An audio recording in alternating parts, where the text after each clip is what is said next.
PTI को बल्ले की वापसी के खिलाफ अपील दायर कर दी गई है।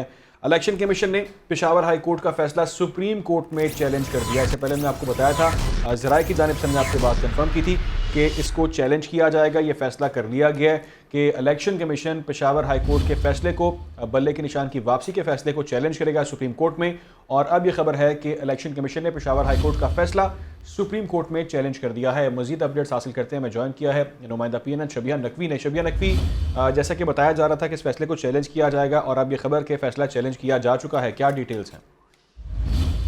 इलेक्शन कमीशन के आज के होने वाले इजलास में जो जराये ने बताया था कि सुप्रीम कोर्ट में पेशावर हाई कोर्ट के फैसले को चैलेंज किया जाएगा, तो उसके बाद जो है लॉ विंग को पिटीशन जो है तैयार करने के अहकाम भी जारी किए गए थे। तो अब इलेक्शन कमीशन ने पेशावर हाई कोर्ट के फैसले के खिलाफ सुप्रीम कोर्ट से रिव्यू कर लिया है और पेशावर हाई कोर्ट के फैसले के खिलाफ अपील जो है वो सुप्रीम कोर्ट में दायर कर दी है। जबकि इलेक्शन कमीशन की जो अपील है उसको डायरी नंबर भी अलॉट कर दिया गया है और जो अपील दायर की गई है इलेक्शन कमीशन की जानिब से, उसमें ये कहा गया है कि पेशावर हाई कोर्ट का फैसला आइन और कानून के खिलाफ है। अब इस पे समाअत होगी और अब ये देखना है कि एक दफा फिर जो अगर इलेक्शन कमीशन ने सुप्रीम कोर्ट से रिव्यू किया है और सुप्रीम कोर्ट का अब इस पे क्या फैसला आता है। जी शबिया नकवी, ये बताइएगा कि अपील तो कर दी गई है, तो क्या इसको समाअत के लिए भी मुकर्रर किया गया? जी बिल्कुल, जब अपील दायर की गई है तो उसके बाद फौरन ही इसको जो है वो डायरी नंबर अलॉट कर दिया गया है और अब से कुछ देर बाद जो है ये भी बता दिया जाएगा कि ये कब इसकी समाअत होगी। इस पर एक बेंच भी तश्कील दिया जाएगा, क्योंकि जैसे ही अपील दायर की जाती है तो उससे एक डायरी नंबर अलॉट किया जाता है और उसके बाद फिर बताया जा रहा है कि इसकी समाअत कब होगी, कौन सा बेंच तश्कील दिया जाएगा।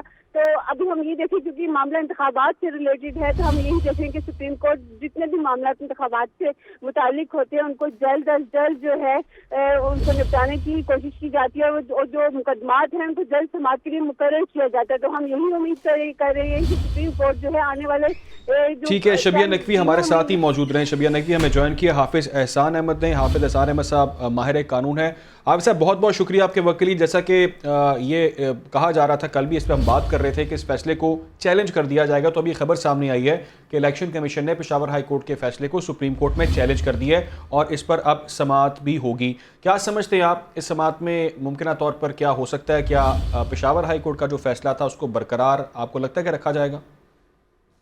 बिस्मिल्लाहिर्रहमानिर्रहीम, आपका बहुत शुक्रिया कि आपने मौका दिया। इस सारे केस के अब 3 एस्पेक्ट्स हैं। एक इसका एस्पेक्ट ये है कि जो सुप्रीम कोर्ट ऑफ पाकिस्तान के अंदर अपील जो है वो फाइल कर दी गई है, और दूसरा इसका एस्पेक्ट ये है कि इस फैसले का फैसला जो है वो होना चाहिए 13 अप्रैल से पहले जी, क्योंकि 30 जनवरी जो है उसके अंदर जाके ये सारे फाइनल जो है वो नॉमिनेशन